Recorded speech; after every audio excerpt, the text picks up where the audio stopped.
नमस्ते सबको और thank you again for joining me 96th session chapter number 6 shloka 14 onwards. इस पर हमने आज बात करनी है। पहले एक मंत्र पढ़ लेता हूं। आज सुबह देख रहा था, बड़ा अच्छा लगा, प्यारा लगा। इस पर बात करता हूं थोड़ा सा। ऋग्वेद का मंत्र है। ऋग्वेद का 7:18 अपाम मध्ये तस्थि वासाम तृष्णा विदज जरितारम मृड़ा सुक्षत्र मृडय। मंत्र का अर्थ होता है अपाम मध्ये तस्थि वासन, पानी के मध्य में खड़े हुए मैं खड़ा हुआ हूं और तुमको परमात्मा को याद कर रहा हूं।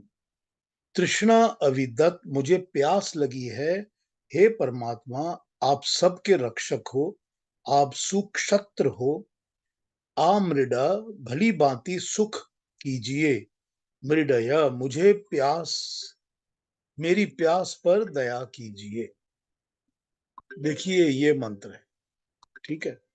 इस मंत्र में इंपॉर्टेंट यह है कि जल के बीच में खड़ा हुआ मैं आपकी स्तुति कर रहा हूं, आपकी प्रार्थना कर रहा हूं। तो और ये भी है कि मुझे प्यास लगी है। और फिर उसके बाद जो मंत्र है वो ये बताता है कि इस प्यास को आप हरिए, आप तृप्त कीजिए, क्योंकि आप ही हैं जो कर सकते हैं। देखिए कितना प्यारा और कितना डीप मंत्र है। हम सब इस दुनिया में इसी अवस्था में जीते हैं कि हम भी किसी ना किसी पानी के बीच में खड़े होते हैं, मगर हम होते प्यासे हैं। खड़े हम पानी के बीच में हैं, मगर हम सब प्यासे हैं। और प्यास किस चीज की है?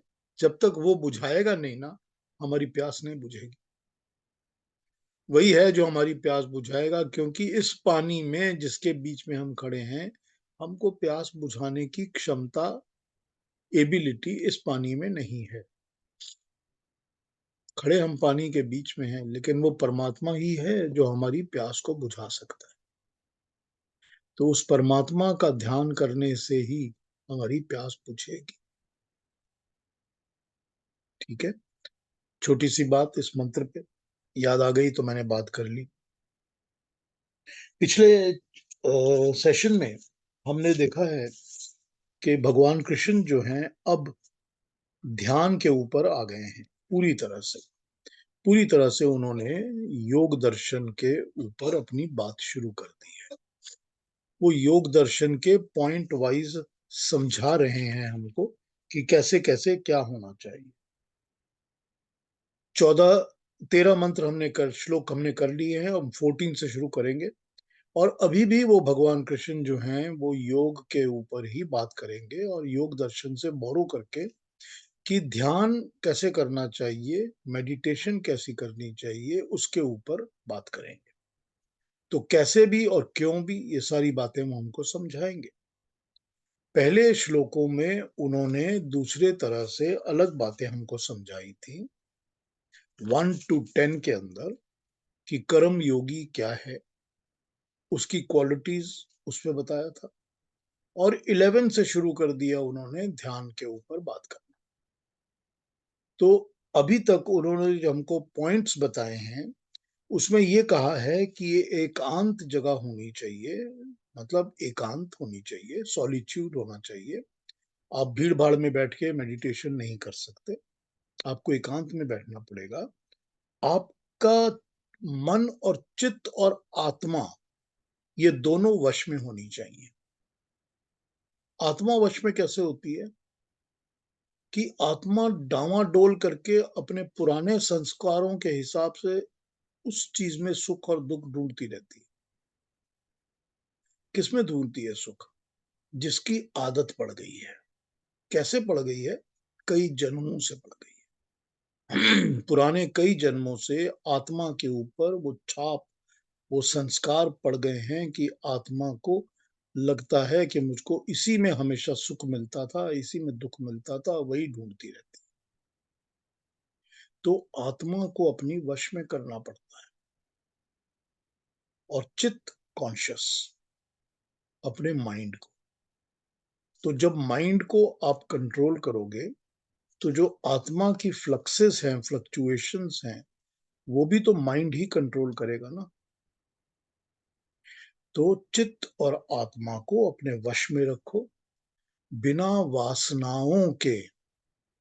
कोई वासना नहीं होनी चाहिए, कोई अटैचमेंट्स और कोई ऐसी प्यास नहीं होनी चाहिए कि हमको ये चाहिए वो चाहिए।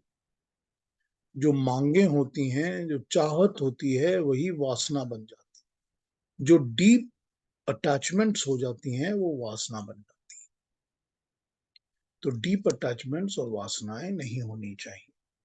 परिग्रह की भावना से रहित, जमा करने की, इकट्ठे करने की, कि सारा कुछ मेरे पास ही आ जाए, कि इतना तो धन कमा लिया, इसका और डबल कर लूं, 4 मकान ले लिए, 15 और मकान खरीद लूं। परिग्रह।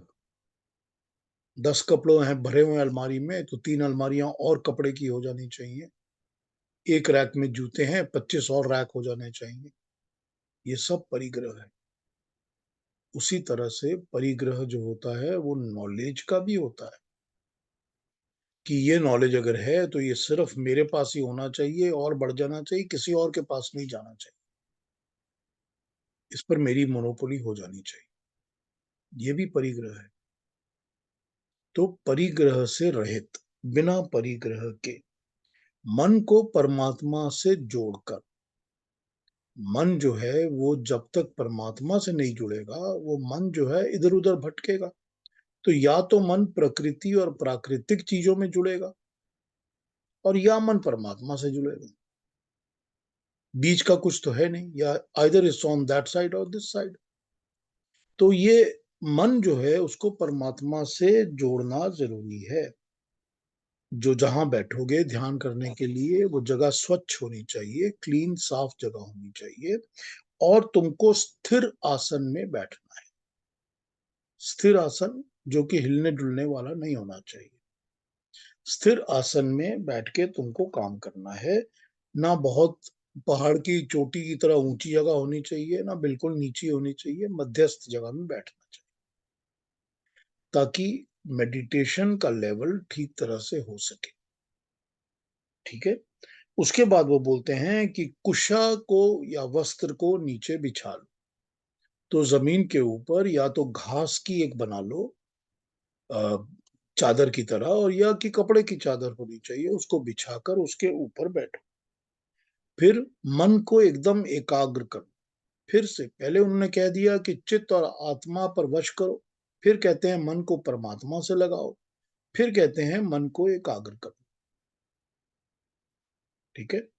उसके बाद ये बोल रहे हैं, इंद्रियों और चित्त को, की हर क्रिया को रोक लो। तो मन को जब आप एकाग्र करोगे तो क्या होगा? तो ये होगा कि इंद्रियां और चित्त जो है वो इधर उधर भागना शुरू करेंगे, वो रिवोल्ट करेंगे, और वो मन की बात के ऊपर ध्यान देना कम करेंगे। तो होगा ये कि मन की एकाग्रता होगी नहीं। क्योंकि क्योंकि चित्त और इंद्रियां, यानी कि कॉन्शियस एंड सबकॉन्शियस माइंड और सेंसरी ऑर्गन्स, तो मन को तो हम कंट्रोल कर रहे हैं, लेकिन आंख बार बार खुल रही है, कभी इसको देख रही है, कभी उसको। कान भी सुन रहे हैं कि वो देखो पड़ोस में गाना बज रहा है, उसकी तरफ ध्यान। तो इंद्रियों को भी पूरी तरह से कंट्रोल करो। तो मन को एकाग्र करो, चित्त को और इंद्रियों को पूरी तरह से कंट्रोल करो, इनकी क्रियाओं को, एक्शन को रोक दो। ठीक है ना। फिर वो बोलते हैं, मन और अंतःकरण की शुद्धि के लिए तुमने ये काम करना है। तो मन और अंतःकरण की शुद्धि, हमने ये क्यों करना है? हम ये क्यों कर रहे हैं? हम कर रहे हैं ताकि हमारा मन और हमारा इंटरनल अंतःकरण, अंतःकरण चतुष्टय जो होता है, मन बुद्धि चित्त और अहंकार, इन सब की शुद्धि, इन सब की प्योरिटी करने के लिए। क्योंकि हम तो इनके साथ ही जिएंगे ना। अब भी जिएंगे, फिर भी जिएंगे, अगले जन्म में भी इनके साथ जिएंगे। हमको फिर भी मन मिलेगा, बुद्धि मिलेगी, चित्त मिलेगा, अहंकार मिलेगा। इनके साथ तो हमको जीना ही है। तो इनकी शुद्धि करने के लिए फिर वो बता रहे हैं कि पीठ, सिर और गर्दन एक लाइन में सीधी होनी चाहिए। कि जब तुम बैठे हो आसन पर तो तुम्हारी पीठ, गर्दन और सर एक लाइन में सीधा बैठा होना चाहिए, जैसा कि योग दर्शन में कहा गया है। बिना हिले, बिना डुले। ना हिलना है इधर उधर और ना डुलना। हिलना डुलना नहीं है। No moving, no shaking, no movements. और लास्ट में ये बताते हैं 13वें श्लोक में कि नाक की टिप के ऊपर कंसंट्रेशन को ले आओ। नाक के, नासिका के अग्रभाग पर ध्यान लगाओ। तो हम सबके पास तो नाक तो होती है ना, और नाक जो है हमारी सबसे ज्यादा आउटसाइड की तरफ चीज जो होती है, extended towards the outer world, वो नाक होती है। ठीक है ना? क्योंकि नाक के बाद हमारा शरीर नहीं है, हमारी बॉडी खत्म हो चुकी है। नाक के अंदर इसी तरफ सारा कुछ है। तो जब आपका ध्यान नाक के टिप पर आ जाएगा तो उसका मतलब है कि अंदर से सब, पूरी बॉडी से ध्यान पूरी तरह से हट गया है। हटकर नाक की टिप के ऊपर मेडिटेटिव मुद्रा में ध्यान लग गया है। तो जब इसकी प्रैक्टिस हो जाएगी कि नाक के अग्रभाग पर, टिप के ऊपर आपने मेडिटेशन, ध्यान लगाना शुरू कर दिया है, तो ध्यान लगाने की प्रैक्टिस सिद्ध हो जाएगी, पूरी हो जाएगी। फिर कहीं भी ध्यान लग सकता है और कहीं भी। पर पहले ये सारे उन्होंने मोडस ऑपरेंडीज बताए हैं अभी तक। अब हम आगे बढ़ते हैं तो देखते हैं कि 14 और 15 और इसके आगे वो क्या बता रहे हैं। ठीक है, तो अरुणा जी 14 और 15 पढ़ दीजिए हमारे को। जी। प्रशांतात्मा विगतभीर् ब्रह्मचारि व्रते स्थितः मनः संयम्य मच्चित्तो युक्त आसीत मत्परः युञ्जन्नेवं सदात्मानं योगी नियतमानसः शान्तिर्निर्वाण परमां मत्संस्थामधिगच्छति। 14 और 15। 14 में वो बता रहे हैं कि प्रशांत मन वाला, भय से रहित, ब्रह्मचर्य के व्रत में टिका हुआ, मन का संयम करके मुझसे ही चित्त को लगाकर, मत परायण होकर मुझसे संबंध जोड़कर बैठ जाओ। ठीक है। 14 में प्रशांत आत्मा, जिसकी अंदर शांति इतनी है, जैसे कि एकदम डीप, इन डीप शांति जो होती है वो प्रशांत होती है। ठीक। जब अंदर तक बैठी हुई शांति हो, बिल्कुल डीप तक शांति बैठती है तो प्रशांत हो जाती है। तो ये सारी चीजें करके जो अभी तक इन्होंने बताई हैं इनको करके तुम्हारी आत्मा प्रशांत हो जानी चाहिए। फिर उसके बाद ये जरूरी है कि इसमें कोई भय नहीं होना चाहिए। विगत भी भय रहित। और फिर मतलब डर नहीं होना चाहिए, मुझे डर लग रहा है। किस चीज से डर लग रहा है? डर लग रहा है, पहली बात, जब आदमी ध्यान में बैठता है तो उसको सबसे बड़ा डर ये होता है कि दुनिया जहान का क्या होगा। कि मैंने तो 2 बजे यहाँ जाना था, इसको फोन करना था, ये खाना खाना था, इसको मिलने जाना था, ये गाना सुनना था, इसका क्या होगा।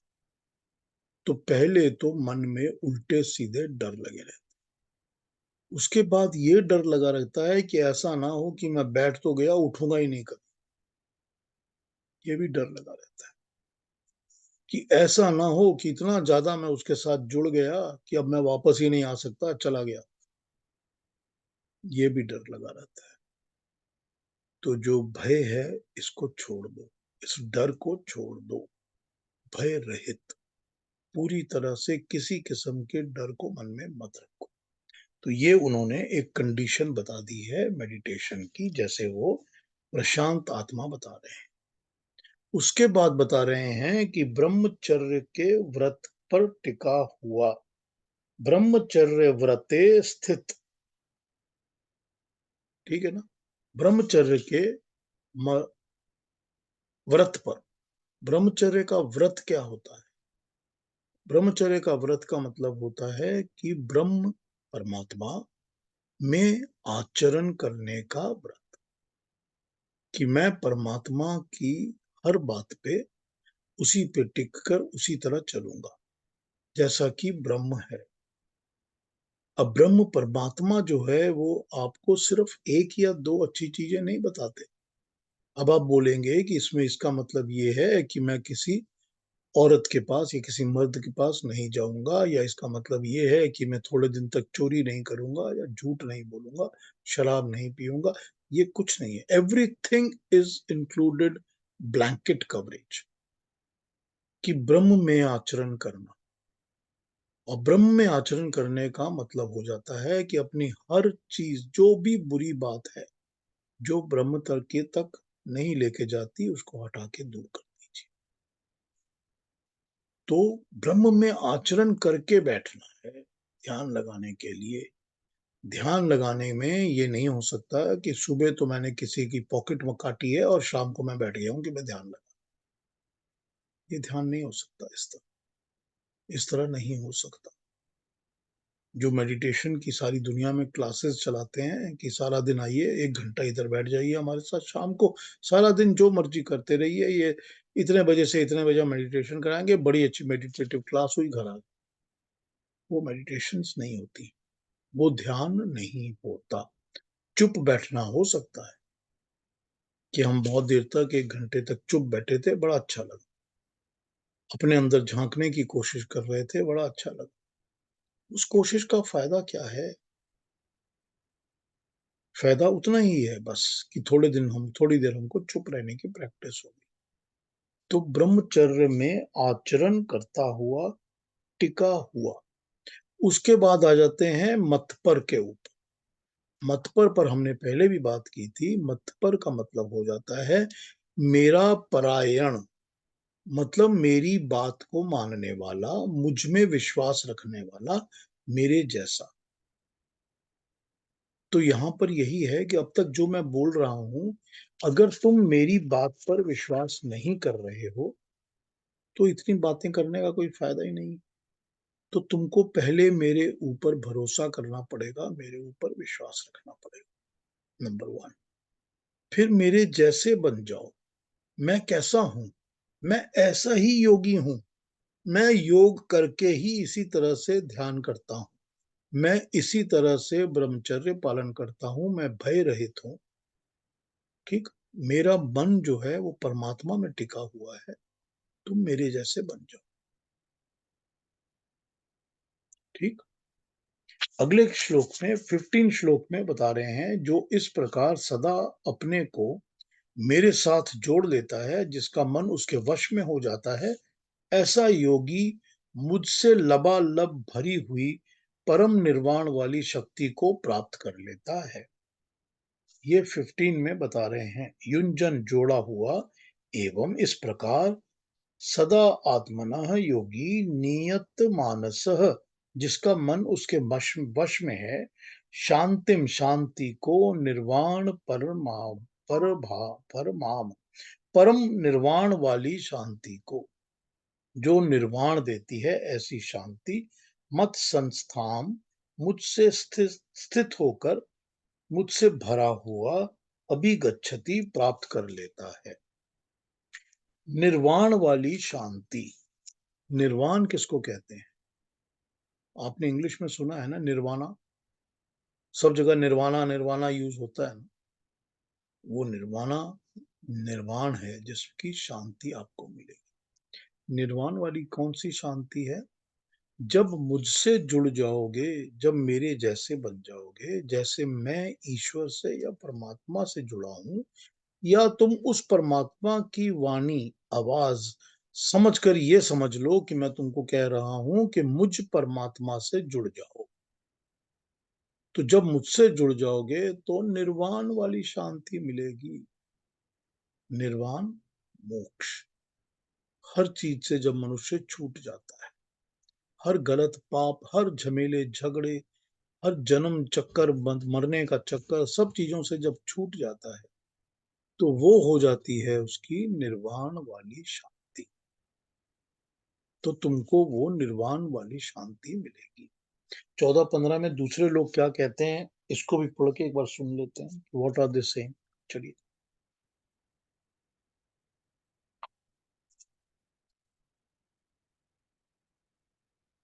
14, firm in the vow of complete chastity and fearless, keeping himself perfectly calm and with the mind held in restraint and fixed on me, the vigilant yogi should sit absorbed in me.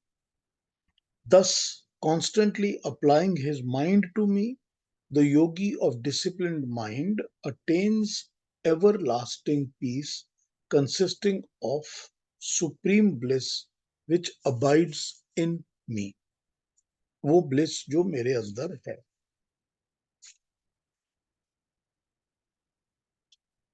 चलिए और एक देखते हैं क्या बोल रहे हैं।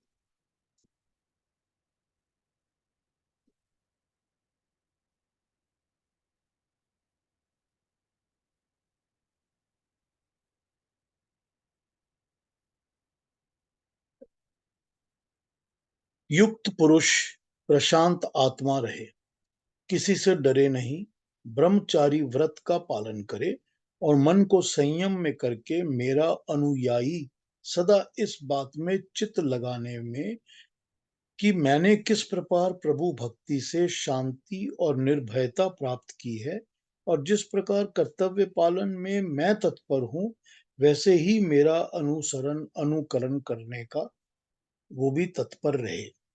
इस प्रकार अपने आप को सदा समाहित करता हुआ मन को वश में करने वाला योगी उस शांति को प्राप्त कर लेता है जो योग साधना द्वारा मेरे अंदर विद्यमान है और अंत में उसे निर्वाण रूप अंतिम ध्येय की शांति प्राप्त हो जाती है। वैसी शांति जो मेरे अंदर है। एक और पढ़ता हूं क्या बोल रहे हैं। 14 और 15। 14 बताता है कि ब्रह्मचर्य के व्रत में स्थिर होकर निर्भय शांत आत्मा से युक्त होकर मन को वश में रखकर मुझ परमात्मा में चित्त को लगाकर और मेरे परमात्मा के ही आश्रय को अपना आश्रय बनाकर इस पर ही टिक जाए। इस प्रकार आत्मा को परमात्मा में स्थिर करके नियत निश्चित ज्ञान वाला मन से मुझे परमात्मा में स्थित होकर योगी परम शांति को प्राप्त होता है। योग का जो लक्ष्य होता है, योग का जो लक्ष्य है, वो लक्ष्य और उसका तात्पर्य जीवात्मा के सामर्थ्य की उन्नति करना है। जैसे एक सैनिक की सामर्थ्य उसके उत्तम शस्त्रों के होने में होती है और फिर उन शस्त्रों के प्रयोग करने की विधि पर निर्भर करती है, जैसे ही एक योग युक्त आत्मा को तत्पर उसके कारणों से उन्नत होना होता है।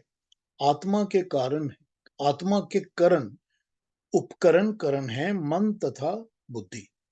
मन ज्ञान का संचय स्थान है और बुद्धि उस ज्ञान को क्रियाशील देने का यंत्र है। जो मन होता है वो ज्ञान का संचय स्थान है, the bank of knowledge. Collectively जहां कलेक्ट किया जाए ऐसी जगह नॉलेज की। और जो बुद्धि होती है वो उस ज्ञान को कार्य दिशा देने का यंत्र है।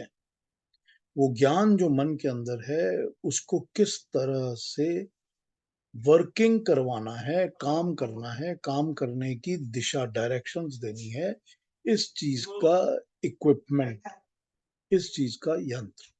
बुद्धि होती है।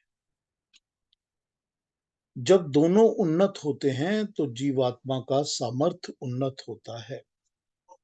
इस उन्नत सामर्थ्य से जीवात्मा निर्भय होकर परमात्मा में स्थित होता है और फिर परमात्मा के आश्रय होकर परम शांति मोक्ष को प्राप्त करता है। गीता के 3rd चैप्टर में जो हम पढ़ चुके हैं 42 और 43 में भी कहा जा चुका है कि इंद्रियों से मन प्रबल है और मन से बुद्धि और बुद्धि से भी बलवान होती है आत्मा। तो बुद्धि को जीतने से मन को जीता जाता है और मन को जीतने से इंद्रियों को जीता जाता है। तो ये एक उन्होंने मोडस ऑपरेंडी समझाई हुई है 2nd चैप्टर 3rd चैप्टर में, जहां वो कहते हैं कि अगर अपने इंद्रियों पर कंट्रोल करना है, अपने सेंसरी ऑर्गन्स पे कंट्रोल करना है, तो मन को कंट्रोल करो। और अगर मन भटक रहा है तो बुद्धि से मन को कंट्रोल करो। तो बुद्धि जो है वो सुपीरियर हो गई, जो कि इन सब चीजों को कंट्रोल कर सकती है। यहाँ इस चैप्टर में तदनुसार करने का उपाय बताया गया है। उपाय है योग मन तथा बुद्धि को श्रेष्ठ बनाकर, अर्थात मन को श्रेष्ठ ज्ञान से युक्त करके बुद्धि को उस पर टिका देना, ज्ञान का प्रयोग करने वाली बनाकर जीवात्मा को आनंद स्वरूप परमात्मा में स्थित करने के से जीवात्मा परम आनंद को प्राप्त होता है। ये यहाँ पर बताया है इन्होंने कि जीवात्मा किस तरह से परम आनंद को प्राप्त करेगा। ये सीधा का सीधा योग दर्शन और ब्रह्म सूत्र जो होते हैं, यानी कि वेदांत दर्शन जिसको कहते हैं ब्रह्म सूत्र, उनमें से लेकर इन्होंने इस चीज का वर्णन किया है। अभ्यास यानी कि योगाभ्यास से जीवात्मा आनंद को प्राप्त कर सकता है। 14-15 अब इसकी ही बात कर रहा है। 14-15 हमको यही कह रहे हैं कि किस तरह से तुमने अभी तक उन्होंने आपको बताया है कैसे कैसे कैसे कैसे इसको अचीव कर। अचीव करने के बाद वो लास्ट पॉइंट्स में आपको यही बताते हैं कि भय रहित होना चाहिए, बिना किसी भय के, बिना किसी डर के। दूसरी बात बता रहे हैं कि मेरे जैसा जैसा मैं करता हूं उस तरह से, और ब्रह्मचर्य का पालन करते हुए, और इतनी सारी बातें और वो आपको उसके पहले बता चुके हैं पॉइंट वाइज 1 2 3 4 करके, जैसा भगवान कृष्ण हमेशा करते हैं। हर चीज को वो पॉइंट वाइज 1 2 3 करके समझाते हैं। तो यहाँ भी वो ये बता चुके हैं कि किस तरह से करके मत परायण मेरे जैसा होकर मुझ पर अपने दिमाग को मन को लगाकर। तो अगर मन जो है वो कहीं और नहीं लग रहा, मन जो है तुम्हारे अपने नाक के अग्रभाग में भी नहीं टिक रहा, तो मन को मुझ पे लगा दो। ठीक है। तो अब यहाँ पर ये क्वेश्चन आता है कि जो लोग भगवान इन कृष्ण की पूजा पाठ करते हैं, जो घर में उनकी मूर्ति रखते हैं, स्टैच्यूज रखते हैं, फोटोज रखते हैं, बड़ी स्ट्रेट फॉरवर्ड उनको ये मैसेज दी गई है कि मन को मेरे ऊपर कॉन्सेंट्रेट करो। ये तो नहीं कहा गया ना कि मेरे ऊपर सारा दिन बस अगरबत्ती घुमाते रहो और घंटी बजाते रहो। ठीक है, वो क्रिया कलाप अलग है, कर्म क्रिया अलग है, वो करने की जो जरूरत, रिचुअल्स जो है वो ठीक है अपनी जगह, लेकिन इंडिकेशन तो बड़ा स्ट्रांग दिया है ना कि मेरे ऊपर मन को टिकाओ। जब मेरे ऊपर अपने मन को टिकाओगे तो ये मन सबसे पहले प्रशांत उस सिचुएशन को एस्टैब्लिश करके अपने अंदर फील करेगा। क्या फील करेगा? जैसे कि किसी समुद्र के एकदम अंदर डीप जाकर आपको लगता है कि यहाँ कोई खलबली नहीं है, कोई वेव्स नहीं है, कोई ऊंचा नीचा नहीं है, एकदम शांति है, प्रशांत। उस शांति को मन अनुभव करेगा। और जब ये मन उस तरह का अनुभव करेगा और मुझसे लगा हुआ होगा, तब ये मन जो है ये निर्वाण की तरफ चलना शुरू हो जाए। तब बड़ी ऑब्वियसली जो भी चीजों की तरफ ध्यान अभी तक जाता था, मन भटकता रहता था, उन सब से छूट जाएगा। कि कभी इधर लगा है, कभी उधर लगा है, कभी कुछ कर रहा है, कभी वो सब से छूट जाए। तो जरूरी बात है ना कि जब उसके साथ जुड़ना है तो बाकी चीजों से तो छूटना पड़ेगा ना। ये तो हो नहीं सकता ना, ये तो हो ही नहीं सकता कि मन के अंदर दुनियादारी भी भरी हुई है, सारी दुनिया की चीजें भरी हुई हैं और परमात्मा भी साथ है। एक साथ दोनों नहीं टिकते, एक साथ नहीं टिकते। अब एक एग्जाम्पल ले लो, सुबह उठे हो, सुबह उठ के काम पे जाना है, एकदम बिजी हैं आप, नहाया धोया, कपड़े पहने, ये टक टक टक करके निकले। जैसे ही घर से निकले, सामने एक मंदिर है, मंदिर के सामने खड़े हो गए, क्योंकि आप रोज खड़े होते हो। रोज खड़े होकर आपने हाथ जोड़ा, हाथ जोड़ के 1 मिनट की, 2 मिनट की प्रार्थना की, थोड़ा सा प्रसाद लिया, थोड़ा सा 5-10 रुपए डाले, आगे काम पे चले गए। लेकिन वो जो 2 मिनट वहां खड़े हुए आप, वो 2 मिनट के लिए भी तो मन से आपने बाकी चीजों को निकाल के बाहर फेंका था ना। उस 1 मिनट 2 मिनट के लिए जब आप वहां खते खड़े हुए थे, टीका लगाया था, ऐसे हाथ जोड़ के प्रार्थना की थी, परमात्मा को याद किया था, उस वक्त परमात्मा ही को तो याद किया था ना। नहीं किया तो कोई फायदा नहीं है खड़े होने का। किया है तो सिर्फ परमात्मा ही को याद किया ना। तो जब परमात्मा को याद किया तो बाकी चीजें तो निकल के बाहर चली गई ना। तब तो दुनियादारी की ध्यान न रहा नहीं ना। तब तो 1 बज के 15 मिनट वाली, 9 बज के बाद 5 मिनट वाली बस पकड़नी है, वो ध्यान ध्यान में नहीं रहा ना। तब तो ये पहली चीज आ गई कि अब मैं परमात्मा का ध्यान करूं। ठीक है, 2 मिनट के बाद फिर घड़ी देख के फिर पता चल जाएगा कि ठीक है, मेरे पास टाइम है, मैं भाग लूंगा। लेकिन अभी उस वक्त, for that gap of 1 to 2 minutes, जब आप खड़े हैं और हाथ जोड़ के ईश्वर को याद कर रहे हैं, तो ये तो पता है ना कि जब परमात्मा को याद कर रहे हैं तो दुनिया की बाकी चीजें तो छोड़नी ही पड़ेगी। तो निर्वाण का रास्ता तभी खुलेगा जब मन प्रशांत हो, जब मन में कोई डर नहीं होगा, मन में कोई वासना नहीं होगी, इधर उधर भटक रहा नहीं होगा। और मन को कंट्रोल करने का काम बुद्धि करती है। तो बुद्धि को अप्लाई करो। किस चीज पे अप्लाई करो? क्योंकि मन जो है उसके अंदर तो हर किस्म का नॉलेज भरा हुआ है, ठूसा हुआ है। हर किस्म का नॉलेज है उसके। कौन सा खाना कैसा टेस्ट करता है, कौन सी चीज देखने में कैसी है, कौन सी आवाजें सुन के अच्छी लगती हैं, कौन सी पढ़ने में बड़े मजे आते हैं, कौन से इंसान को मिलने से बड़ा सुख मिलता है, कौन से 4 लोगों के साथ खड़े होकर मैं डांस कर सकता हूँ, सारी चीजें, सब नॉलेज। कौन से प्रोफेशन में मैं जा सकता हूँ, मेरे प्रोफेशन के अंदर इससे ज्यादा एक्सीलेंस कैसे मिलेगी, हर चीज मन के अंदर है। मन में सब नॉलेज भरा। लेकिन उस नॉलेज की एप्लीकेशन और एप्लीकेशन का तरीका, विधि, वो बुद्धि करती है, अक्ल करती है। तो जो अक्ल ये काम कर रही है, वही अक्ल मन को बताएगी कि इधर उधर मत भटको, कि इधर उधर मत जाओ। क्यों मत जाओ? इसलिए मत जाओ कि तुम अगर अपने आप को कंट्रोल करोगे तो इंद्रियां कंट्रोल में रहेंगी, सेंसरी ऑर्गन्स कंट्रोल में रहेंगे। जबान को वो लालच नहीं होगा कि मुझे ये खाना है, या आंख को नहीं होगा कि मुझे यही देखना है, या कान ने यही सुनना है, या मेरे स्किन को यही फीलिंग चाहिए।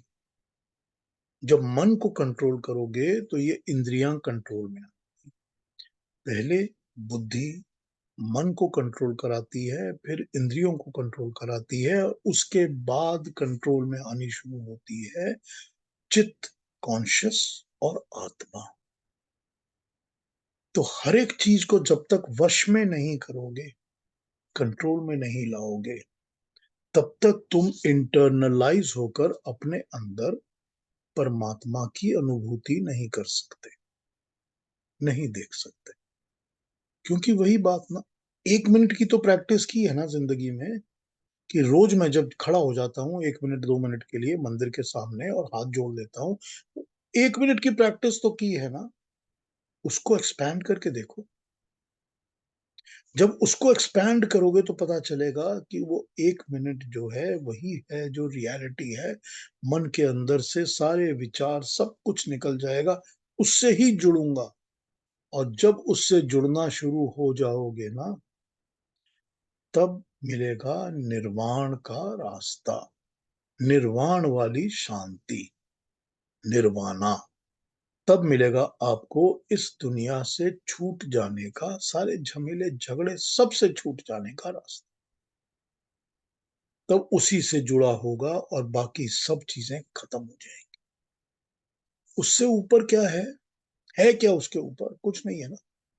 कोई दौलत, कोई संपत्ति, कोई बाल बच्चे, कोई भूख प्यास, कुछ उसके बराबर नहीं है।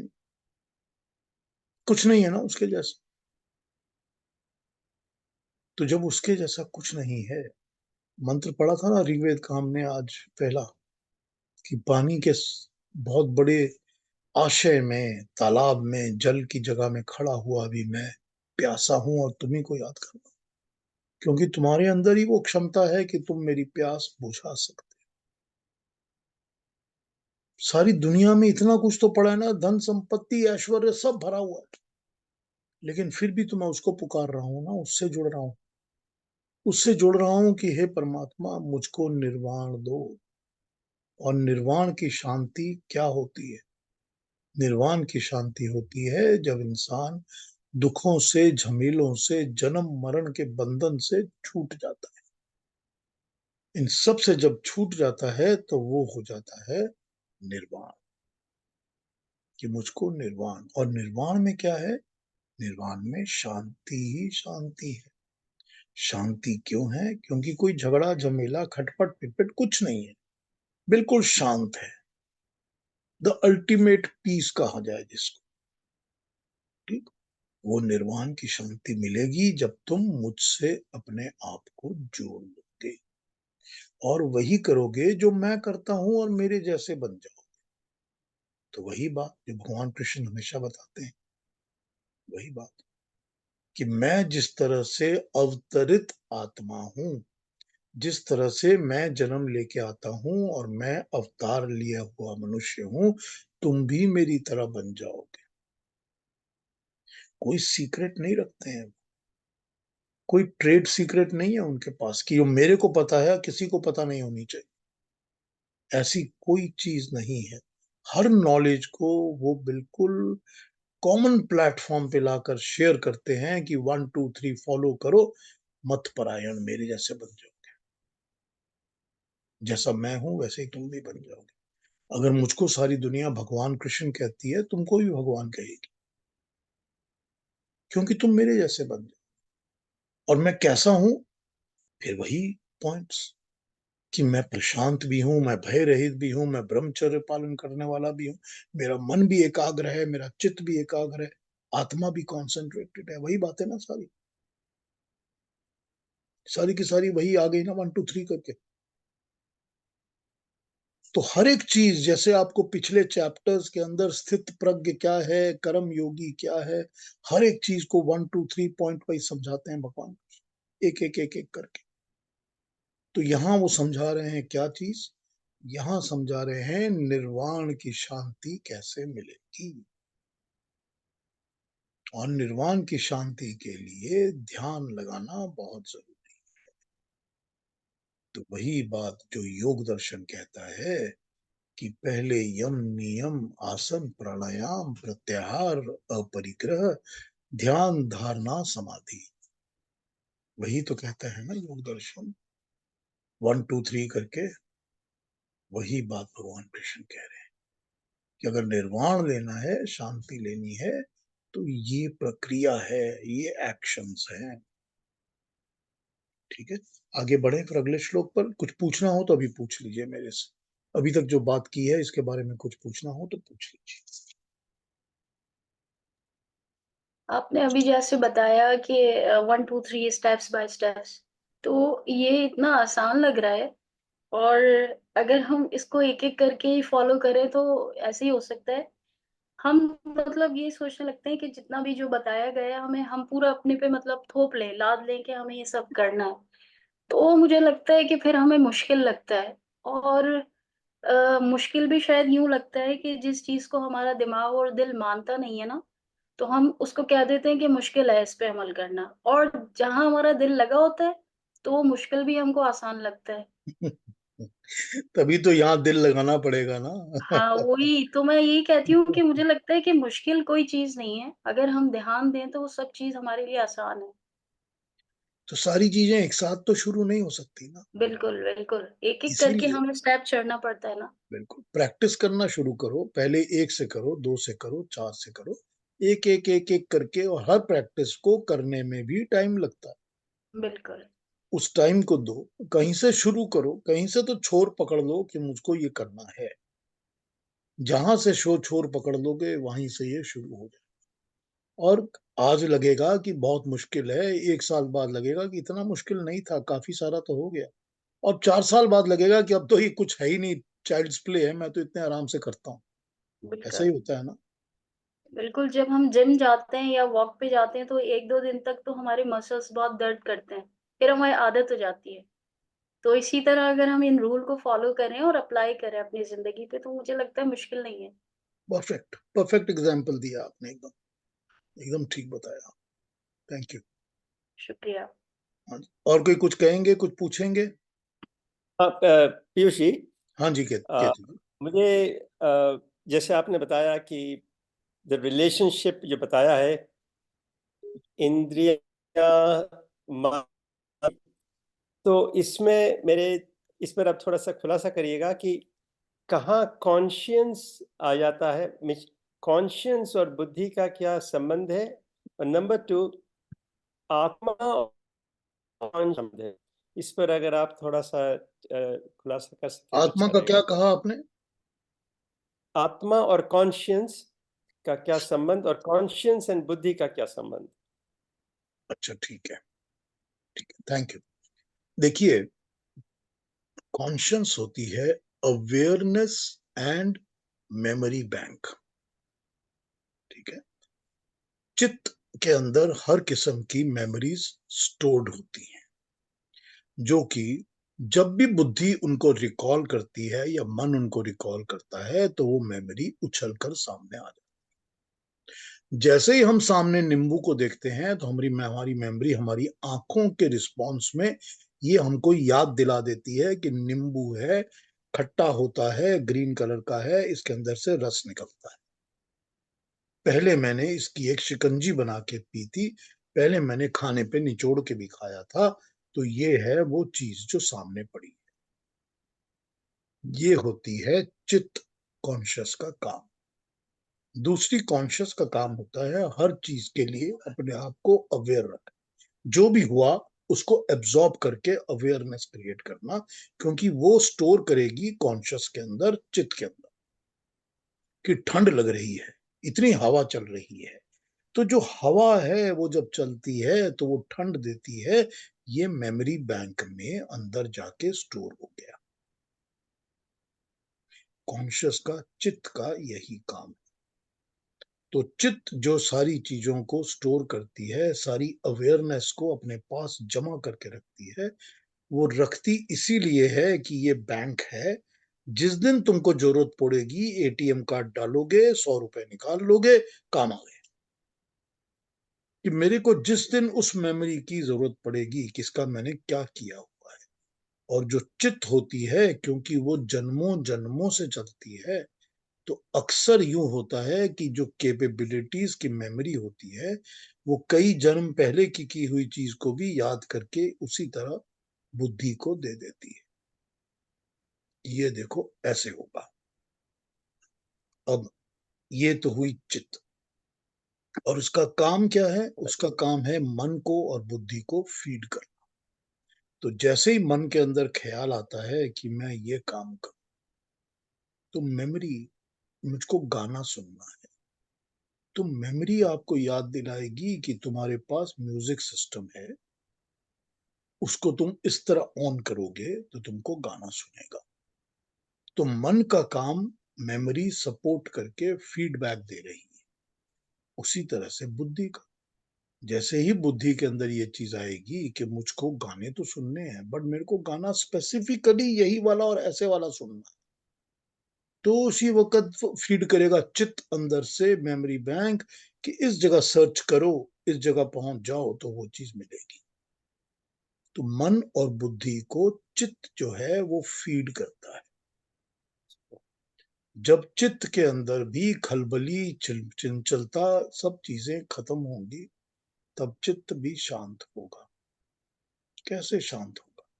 कि बुद्धि उसको यही कहेगी कि तुमने कोई खटपट नहीं करनी, मैं तुमसे कुछ नहीं मांग रही, मैं जो बुद्धि हूं मैं तुमसे नहीं पूछ रही, इसीलिए चुप बैठो।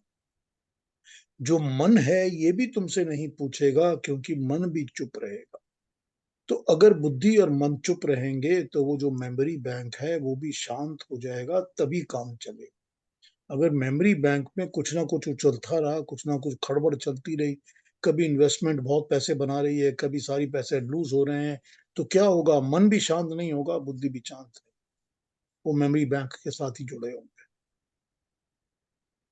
तो यहाँ पर चित्त और बुद्धि और मन तीनों को शांत करना जरूरी बता दिया गया। अब आ जाते हैं चौथी चीज के ऊपर, जो कि आत्मा है।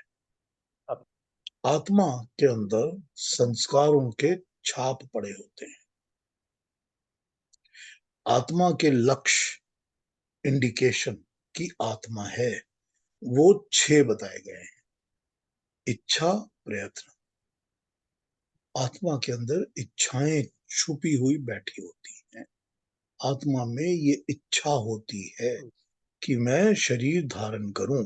आत्मा में ये इच्छा होती है कि मैं शरीर धारण करके इस किस्म का जीवन जीऊं। तो जो आत्मा होती है उसमें इच्छा होती है, और उस इच्छा को करने के लिए प्रयत्न करने की क्षमता होती है। प्रयत्न, कोशिश, मतलब जो इच्छा है उसको मैं पूरा कैसे करूं? तो पूरा करने के लिए मेरे को एक शरीर चाहिए। तो कैसा शरीर चाहिए? अब आत्मा की इच्छा हो रही है कि मैं तो पेड़ पर बैठ के उड़ना चाहती हूँ, तो मेरे को एक बर्ड का शरीर चाहिए।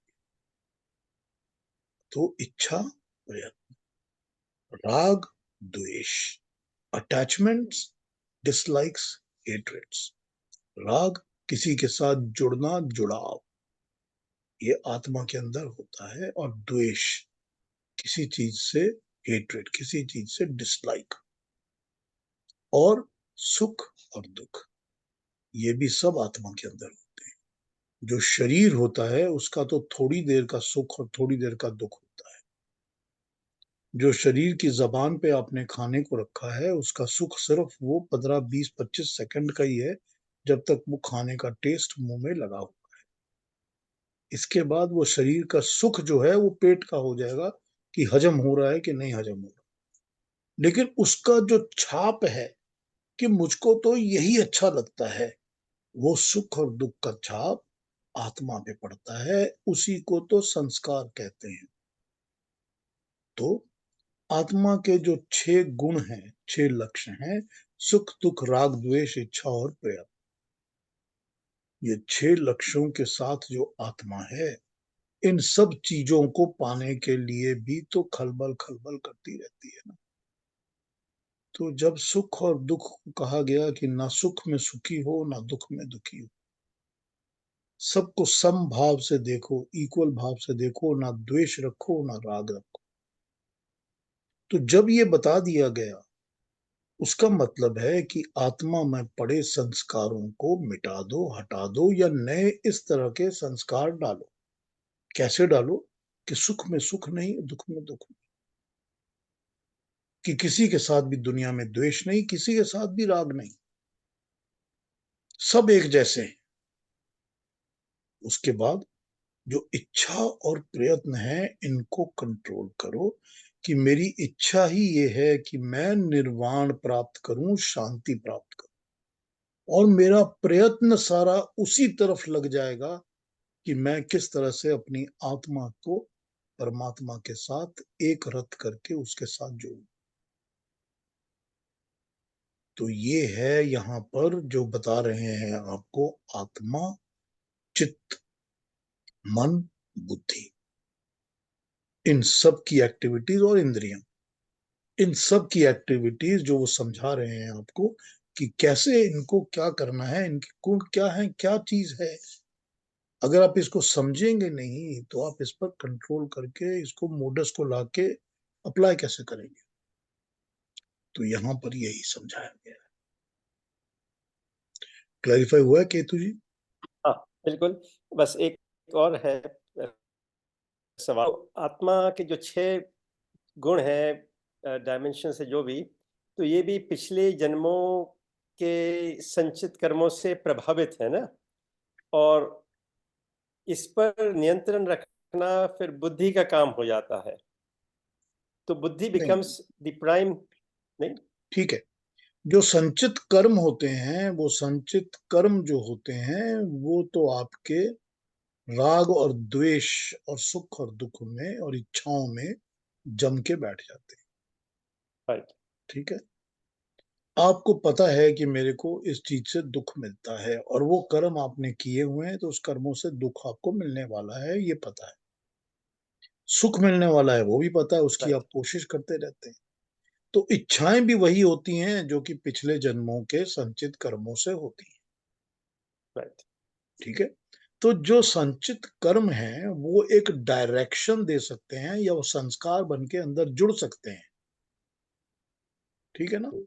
फिर वही अपने आप को सुख देख राग द्वेष दे सकते हैं। लेकिन ये जो आत्मा के लक्ष्य या गुण है ना, ये आत्मा क्या होती है और कैसी होती है ये बताया गया है। इसी से हम समझते हैं कि जब भी किसी को कहते हैं हम कि पेड़ों में आत्मा होती है, तो हम यही कहते हैं कि पेड़ों में आत्मा आप कह सकते हो कि एक तरह की सीमित अलग तरह की आत्मा हो सकती है, लेकिन वो नहीं है जिसमें ये 6 गुण होते हैं। हम्म। क्योंकि वो इच्छा प्रयत्न नहीं करते। ठीक। वो सुख दुख का अनुभव भी नहीं करते और वो राग द्वेष भी नहीं रखते। ये तो हो राइट। नहीं सकता कि मैं पेड़ के पास पहुंच गया तो उसने मेरे को आम देने से मना कर दिया, और आप पहुंच गए तो उसने फटाफट आम बरसा दिए ऊपर से। तो ये जो गुण होते हैं ना आत्मा के, ये किसी भी जीव आत्मा के गुण हैं। जो जीवों के अंदर, प्राणियों के अंदर, लिविंग बींग्स के अंदर जो आत्मा होती है, ये उसके गुण है। ठीक है। ठीक है, गुड। अच्छा, थैंक्स। फिर भी कंफ्यूजन हो तो पूछ लीजिए। नहीं नहीं, हाँ जी, और कोई कुछ पूछेंगे? किसी का कोई क्वेश्चन, कंसर्न? 15 आज हमने 14-15 की है, 16 हम कल पिक करेंगे। कोई और कंसर्न, कोई क्वेश्चन, कोई क्लैरिफिकेशन, कुछ भी पूछना हो पूछ लीजिए। श्वेता जी कुछ कहेंगी या पूछेंगी? नहीं सर, सब कुछ बहुत अच्छा है। क्लैरिटी है? जी सर। ठीक, कंफ्यूज नहीं किया ना मैंने? नहीं सर। अलका जी कुछ पूछेंगी?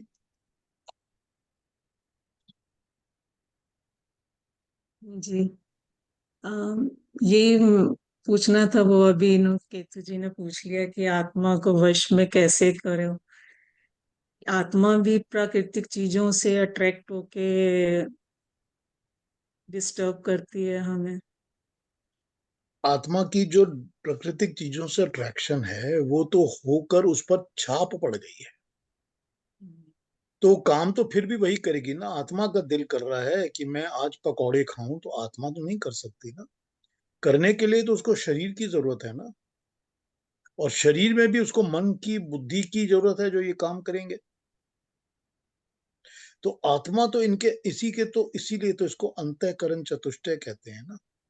क्योंकि अंतःकरण, अंतर के जो करण हैं, इक्विपमेंट्स हैं, वर्किंग ऑपरेटर्स हैं, उनके थ्रू ही काम करती है आत्मा। तो जो छाप पड़ती है दुनिया की चीजों की, अट्रैक्शंस की, वो आत्मा पे पड़ती है।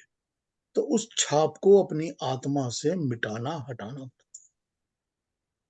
उसको हटाने के लिए ही तो कांस्टेंट प्रैक्टिस करनी। यही अभ्यास है जो करते रहना पड़ता है ताकि आत्मा के अंदर से वो छाप मिट जाए।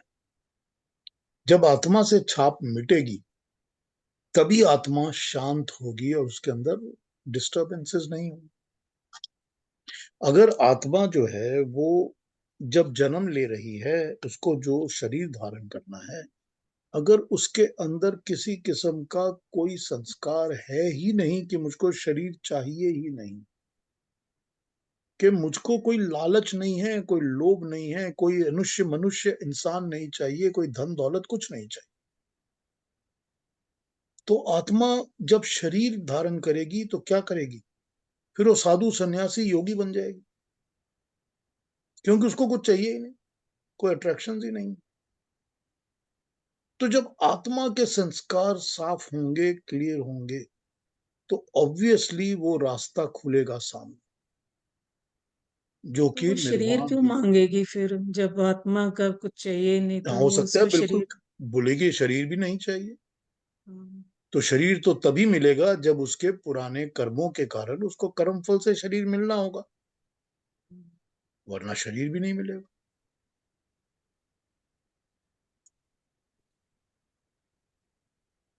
ठीक है। एक ही मेडिटेशन में उस अवस्था में चले जाओ तो डर लगेगा, डर क्यों लगेगा, वही तो चाहिए फिर। Will I come back? ये क्वेश्चन तो मुझसे भी लोगों ने पूछा हुआ। जब मैं इसीलिए मेडिटेशन की ही तो क्लास कोशिश करता था, करते हैं ना। हाँ, जब मैं मेडिटेशन की क्लास करता था तो उसमें ये भी पूछा है मेरे को, विल आई कम बैक? 9 बजे मैंने बच्चे को स्कूल भेजना है। मुझे कहीं ऐसा ना हो कि मैं बैठ गई उठी नहीं। ये डर लगा रहता है लोगों के दिलों में। ये तो मुझसे भी लोगों ने पूछा हुआ। अब ये डर जो है, यही तो डर है ना, पता नहीं किस किस चीज का डर है इंसान को, पता नहीं किस किस चीज का डर, लेकिन डर तो है ना, भय तो है ना। और भय एक और होता है ना, फियर ऑफ द अननोन, कि जिसका हमको पता ही नहीं है कुछ। I have never gone into meditation, I don't know what it is, I have never experienced it. Reality में गॉड नाम की कोई, परमात्मा नाम की कोई चीज है भी कि नहीं मुझे नहीं पता। तो वो अननोन का डर रहता है ना, एक फियर ऑफ द अननोन। तो ये यही डर है। और पीयूष जी, कॉर्पोरेट लाइफ में देखें तो फियर ऑफ चेंज भी वही है, क्योंकि उनको यही नहीं मालूम कि अगर मैनेजमेंट चेंज हो जाता है तो क्या इसका, कि हमारा काम रहेगा कि नहीं रहेगा। हाँ, वो फियर सो ऑफ ये भी अननोन, डर है। फियर ऑफ अननोन ही है ना वो भी, बस exactly fear of unknown. Exactly,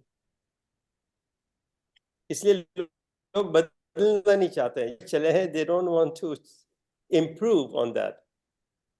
no, we are all scared of the change, because वो बिल्कुल। अननोन है। जो अननोन होता है उसका हमको डर लगा रहता है।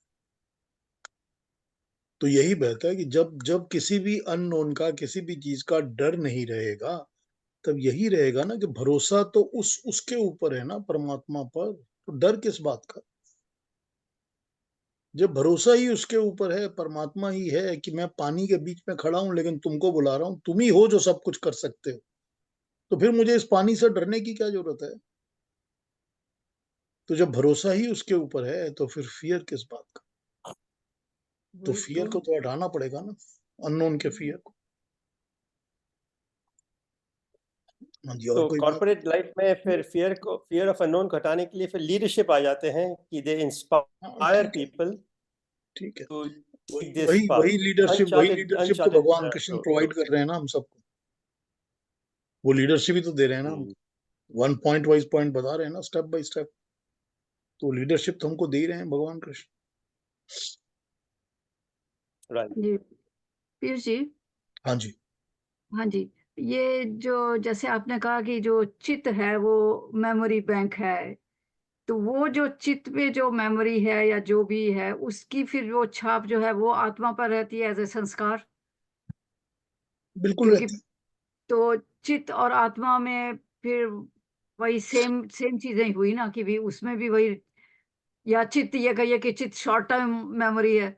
नहीं, चित्त जो होती है वो यूं समझ लीजिए आप कि वो आपका अवेलेबल मेमोरी है, जो आत्मा है उसके अंदर वो निचोड़ बन के, संस्कार बन के बैठ गया। मुझको मेरे अकाउंट में 2 लाख रुपए पड़े हैं, मैंने इन 2 लाख रुपयों के अंदर उसमें से इस तरह ये मैनेज है, उस तरह इतना इसका एफडी बनाई हुई है, इसका ये अकाउंट बनाया हुआ है, वो अकाउंट बनाया हुआ है। आत्मा के अंदर यही रहेगा कि मुझको पैसे चाहिए, बस। उस चीज का जो निचोड़ है ना, संस्कार बन जाता है, वो आत्मा में चिपक जाता है। आत्मा को 2 लाख से या एफडी अकाउंट से या सेविंग अकाउंट से कुछ लेना देना नहीं। जी आत्मा को यही है कि मुझको ऐश्वर्य धन चाहिए। अब अगर मेरा जन्म किसी बर्ड की तरह, पंछी की तरह हो जाता है, तो मेरे को घोंसला बनाने की एबिलिटी चाहिए, अच्छे तिनके चाहिए जो मेरा घोंसला बना देंगे, वो अवेलेबल होने चाहिए तिनके। आत्मा उसी तरफ लगी रहती। तो आत्मा के अंदर छाप जो है वो निचोड़ की तरह बैठती है, कॉन्सेंट्रेटेड उस तरह जाके बैठ जाती है। उसको इससे मतलब नहीं होता कि चित्त के अंदर जो चीजें हैं वो अलग होती, वो तो अवेलेबल फिर मेमोरी में।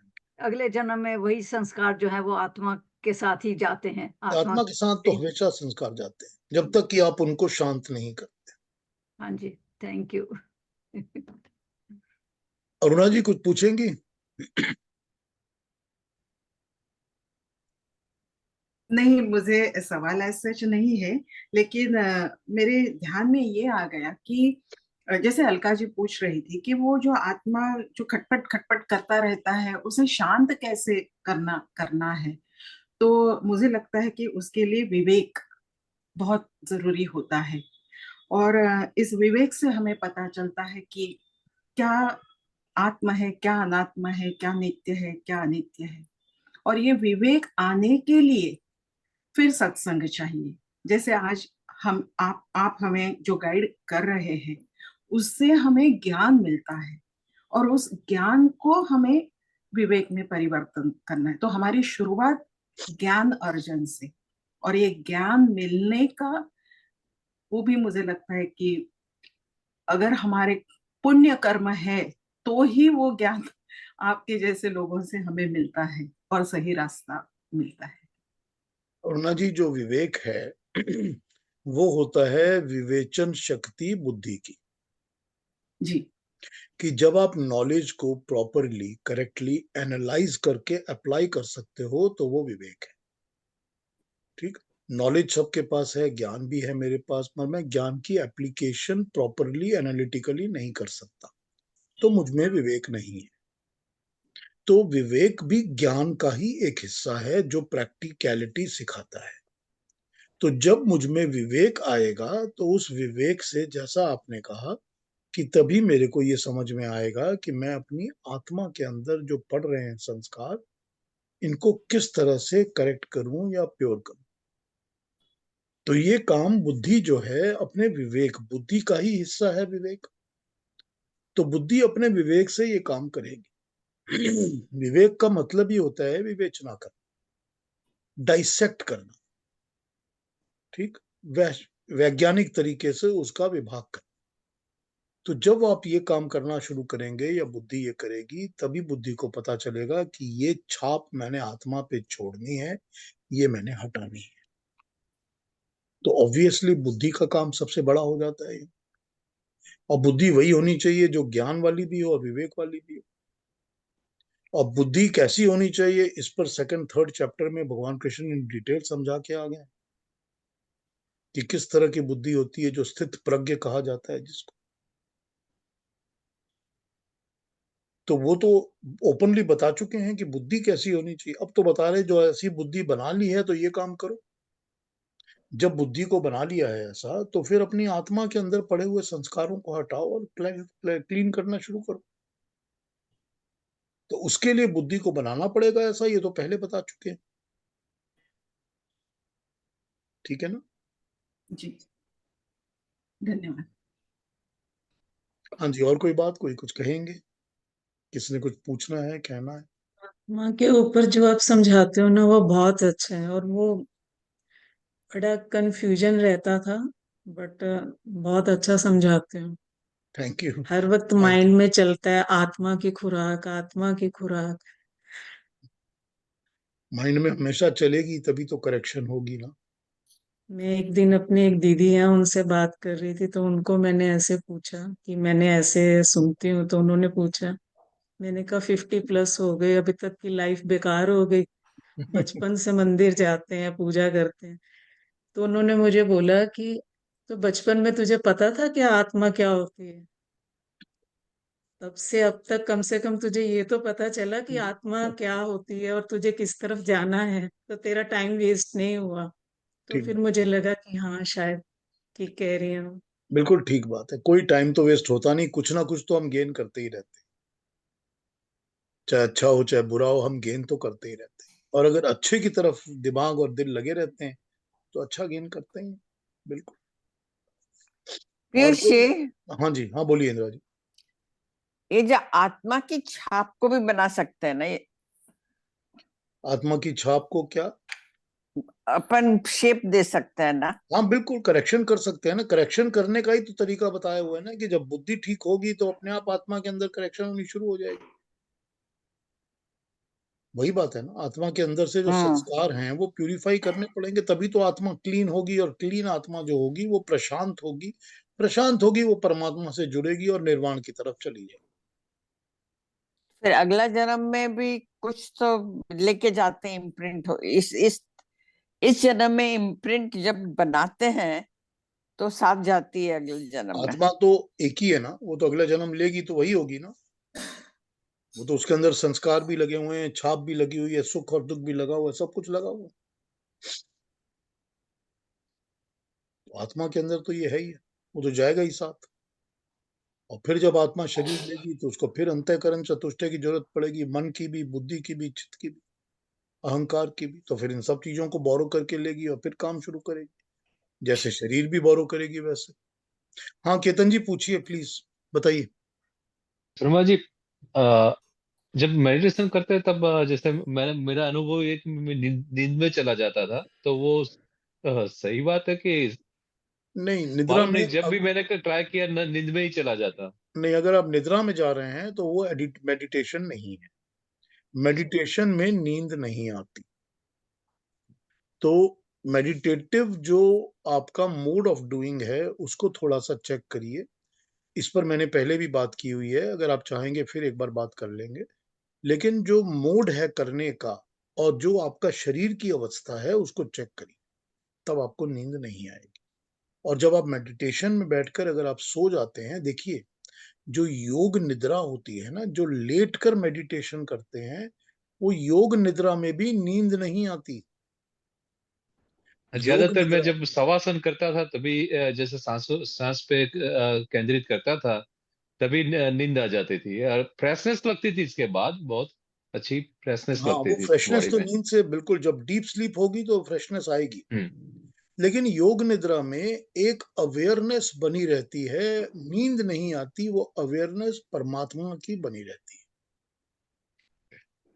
जब परमात्मा की योग अवेयरनेस बनी रहेगी अंदर, और पता रहेगा कि मैं सो नहीं रहा लेकिन मैं अपने अंदर से जुड़ा हुआ हूं, तब वो योग निद्रा सिद्ध होती है। तो मेडिटेशन में भी बैठे हुए हैं मेडिटेटिव में तो नींद नहीं आएगी।